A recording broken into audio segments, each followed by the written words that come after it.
So, can you hear me? Okay. Okay. So, thank you, Gyan, Prash, and Channa for inviting me to this wonderful symposium, and I'm very excited to be here. It's my first time in Banaras, even being from UP. I never came here, so yeah. Uh, so today, I will like to talk about some recent work which we have been doing on one of our model organism. So just to convey that this is mycobacteria, not mycobacteria, because that is the first confusion which everyone have. So when I came to know about this talk, the first thing which I realized was this particular quotation from Rig Veda, Ano Bhadra Katvoyantu Vishuddha. Let noble thoughts come to me from all directions. And what it led me to, that this bioinformatics subject is ideally kind of a, it's thriving on this collective wisdom and global contributors in an open access manner, which perfectly aligns with this, with the spirit of this verse. So thank you very much, Gyan, for putting it up, and it was very wonderful. So yeah, I'm at IIT Hyderabad, and we have 17 group of scientists who are working on several directions. I work on big data biology, omics to function, and the broad areas of my research is on microbial genomics and evolution. We also try to do a lot of, yeah, can you hear me now? Okay. Okay. So yeah, I work a lot on microbial genomics and evolution, and also try to understand how medicinal plants and microbes are interacting with each other. Along with that, we are doing a lot of collaborations, also making some prediction servers, which are,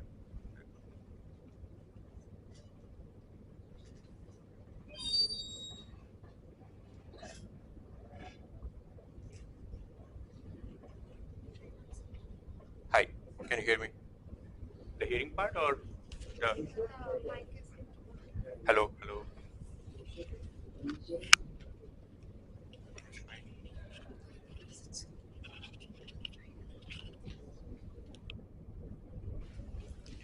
hello, hello, mic check. I can just speak on this. I think that's better. Let's do that. Yeah, yeah. Yeah, this one is working, I hope, right? Hello? Yes? Okay, okay, great. So, yeah, so we are also working on these prediction servers. So the first question comes that why my lab is interested in this particular organism. So I'm an experimental person, and for me, the first thing comes when I think about this bacteria is then what is its taxonomy. So its taxonomy is very strange in a way, and you will also, by the end of this slide, you will think that this organism is very interesting. So it falls in this data proteobacteria.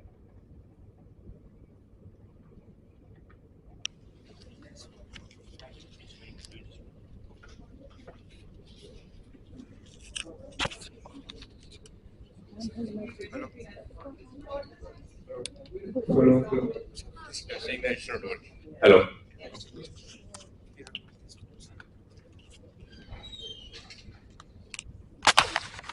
Hello. Okay, let's try it once again.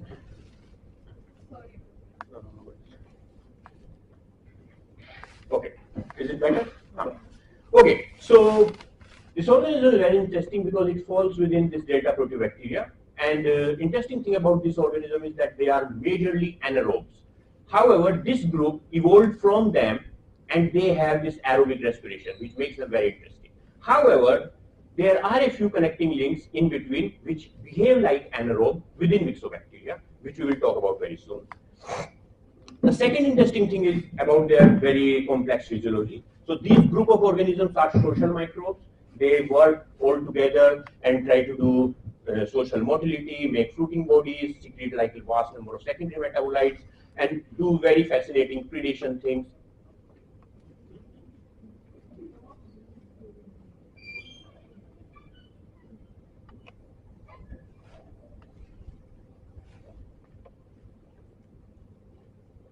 Extremely sorry, guys. I hope it will come up.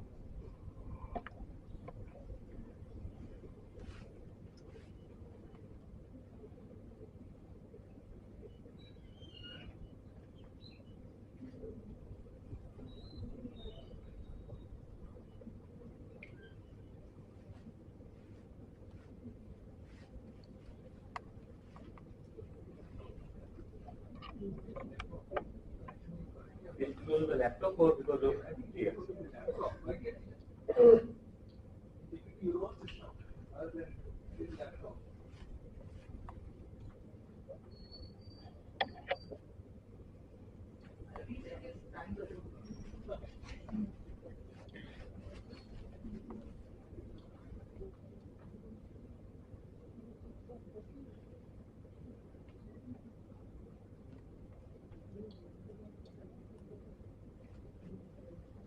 Okay, can you stretch?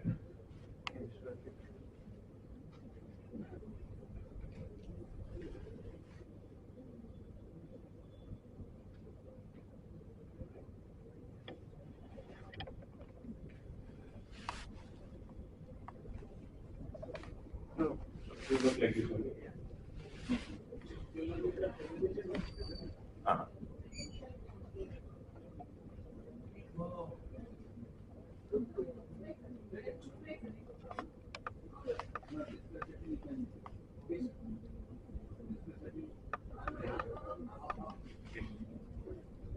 Yes, do it once again. I think it's fine. Okay. I hope this time it will keep going on. So let's see. Okay, so they have very complex physiology. Another fascinating thing about these organisms is that they have very large genome. Okay, so if you think about microbes when we talk about microbes, it's like 3 MB, 4 MB genome, but these guys can go up to 16 MB, so almost 4 times of E. coli or mycobacterium.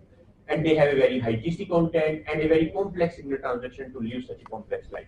Another very fascinating thing about them is that they make a lot of secondary metabolites, which are yet to be explored. So if you think about it, these are the median level for this whole group of organisms, and their median level values are very high as compared to any other group of bacteria. And when we think about each organism, they secrete more number of secondary metabolites as compared to even streptomycin. So yeah, considering all these aspects, we have been working on these mycobacteria. Now, as I said, that in the last several years, we have found several evidence which makes us believe that some organisms within these mycobacteria are working as a connecting link. So, if you see here, these are the delta proteobacteria, which are the ancestors of these organisms, and these are the other mycobacteria, which we usually are more than 9 MB. Many of these organisms in between, they share same size as delta proteobacteria. Some of them share even the same respiration pattern, and some of them even share the same GC%, which makes them believe that they are sharing similar properties with delta proteobacteria. And irrespective of showing similarities with delta, some of them share properties with mycobacteria or the other mycobacteria which are expanded exponentially. So we have proposed that these three group of organisms can serve as a connecting links, and based on these connecting links behavior and their genomics, we can try to predict several evolutionary aspects. So my lab has been working on several of these directions, starting from culturing them and isolating them. Today, our focus will be majorly on the signal transduction and glycan motility. So, just to give you a very brief introduction, that every organism sends and responds to the environment. Okay, they usually do so using signal transduction mechanism, either one component or two component systems. Okay, one component they directly activate or repress the transcription via single protein which binds to the legend. But in two components, the sensor kinase sends the signal and then transmit the signal to a response regulator. However, in bacteria, they have a very complex two-component system, which is known as this chemosensory system. Okay, so here now, the interesting point is that the signal will be received by these chemoreceptors, which we call MCPs, and then it will send the signal to Ka, which is a histidine kinase, similar to this, and it will send the signal to Ky, which is a response regulator.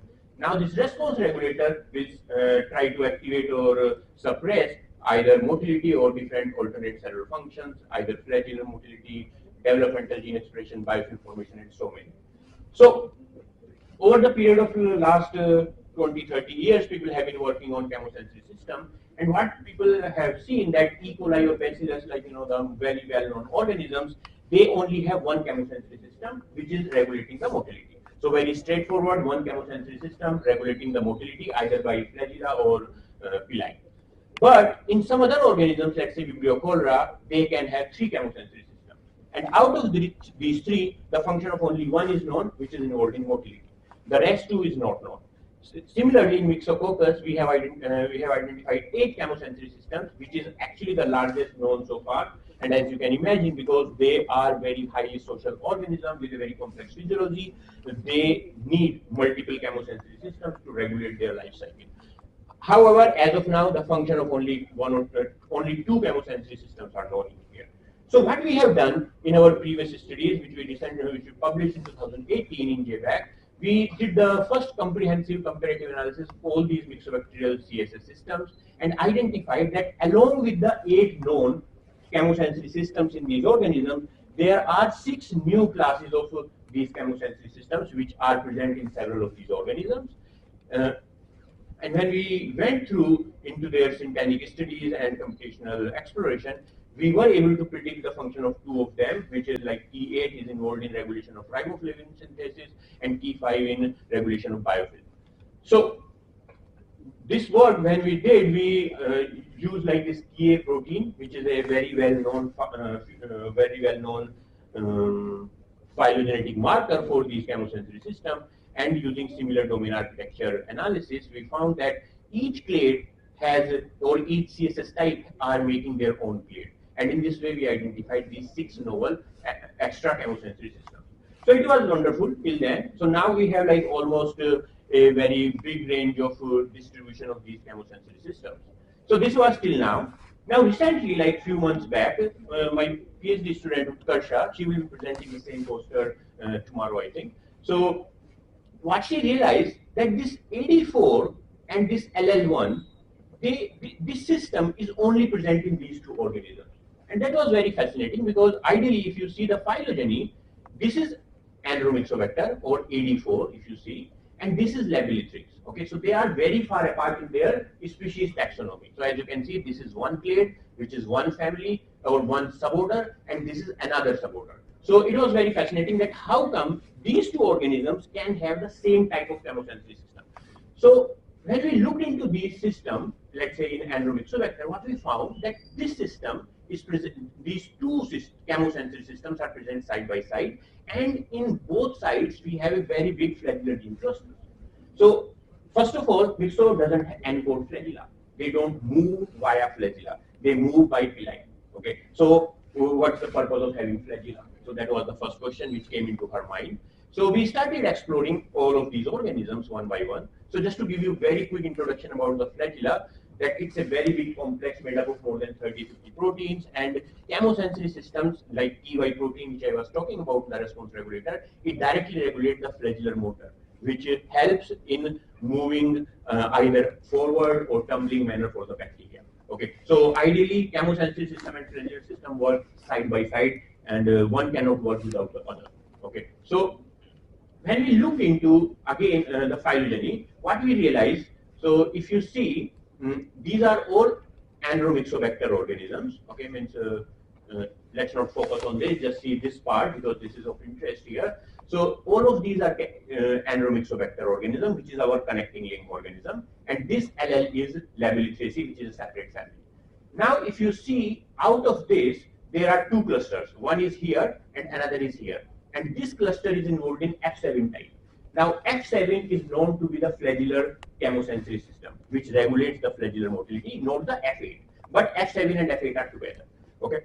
So now we also looked into their flagellar genes and chemosensory genes in throughout the phylogeny of Myxobacteria, and we realized that again only these 2 group of organisms have flagellar genes and chemosensory genes nearby. Okay, I hope it's very clear that none of the other sections of this phylogeny or evolutionary tree has these flagellar genes and chemosensory systems together. So this was wonderful. Till now, ideally we don't know what to do ideally because none of these organisms have it, connecting link have it, and these have it. So just in a few months back, 2-3 months back, this paper came in Nature Communication, which says that that many photosynthetic genes are present in some of the MAGs, some of the myxobacterial MAGs. So MAGs are metagenome associated genomes. So basically, when you do metagenome sequencing from some area, so they have done it from deep ocean projects, the Tara project, and when they found these mags, that these mags have photosynthesis. Now again, coming back to this point that mycobacteria doesn't do photosynthesis, or the current mycobacteria doesn't do photosynthesis. So, but they have these photosynthetic genes, which means that either these mags, which has been untouched or uncultured from a long time, they have the photosynthetic ability, or maybe their ancestors have the photosynthetic ability. So we also ask the question: Can that do they have flagellar genes? Okay, and to our surprise, this whole cluster or many of these mags, they have the same ECSS2. They have, and which is, as I said, that they are all involved in F7 function. Okay, uh, I hope so. These red marked ones are the mags, which has the same ECSS2, which is with F7 function. F7 is involved in the flagellar motility. Now we also look. So this is the another phylogenetic tree, including the mags. And what we realized that many of these mags have, along with Andromyxobacter, they have the flagellar genes in between chemosensory genes, and none of the other organisms in between have these altogether. So based on this, we further characterized, like all these organisms, each specific protein, along with which kind of chemosensory system they might have, what kind of MCP protein they will have, which will sense the flagellar motility, and we found that only these organisms, including the Andromyxobacter and the other group, along with their respective mags, have the flagellar genes. As you can see, this section completely doesn't have any of these genes, and this section also doesn't have these genes. And then when we looked into the F7 system, which is, as I said, that is involved in flagellar motility, and as you can see, this orange box, orange circle, you will see that this orange circle is only present in those where the flagellar genes are there. And then we also looked into the MCP type, MCP protein. MCP protein, as I said, MCP protein will sense the external environment or the internal environment and ask the flagella to move away or towards it. And when we saw this, that 36H, which is very well known to work with F7 system, it is only present in those organisms which have the flagellar system or the F7 system, F7 chemosensory system. I hope, and in other organisms, it doesn't have any homologue, even a single one. So, coming to the conclusion of this whole work, what we are proposing, it's an unpublished work as of now, that obviously the delta proteobacteria evolved into the present world connecting link mycobacteria, which have the same type of aerobic respiration, low genome size, low GC content, and lack mycobacterial social life. However, these connecting links evolved further into two directions. One is this present world culturable bacteria, which has lost this whole flagella and associated chemosensory system, and in another one, in the old world unculturable bacteria, the flagellar system and the chemosensory system are still attached, and maybe in terms of evolution, because ideally they don't need the flagella, so these systems will get lost in the coming generations. So, yeah, I think I'm kind of very quick on time, so I would like to acknowledge the whole lab who has been working with me. There are several PhD students and postdocs, and we are continuously hiring, so in case any student is interested, feel free to approach.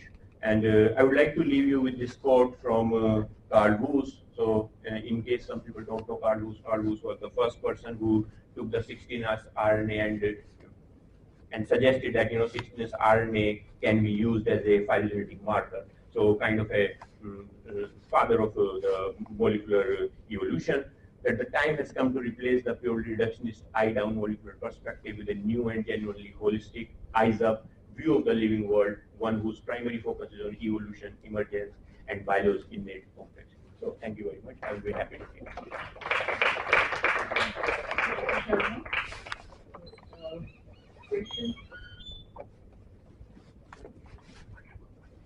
Sir, we know that the microbial community, for example, the gut microbiome, it's almost ordered Yeah, kind of equal.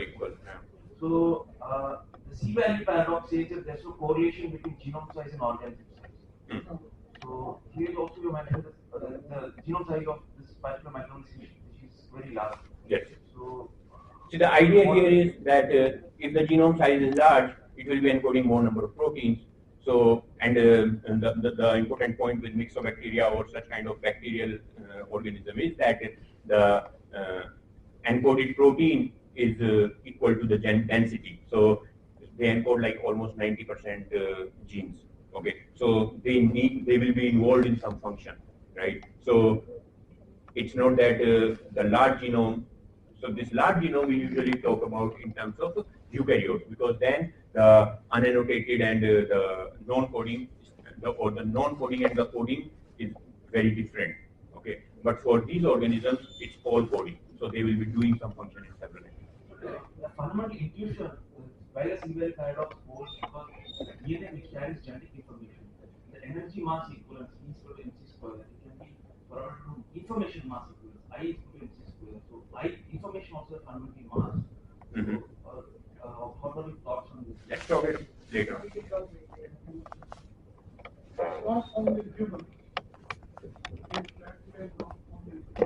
This one is not free. Yeah, it's a non-pathogenic soil. Use the mind. Lot of genes, lot of genome, and what is the evolutionary significance in terms of ecosystem or human ecosystem? Yeah. So I'm not sure in terms of human ecosystem we can say that they make a lot of secondary metabolites.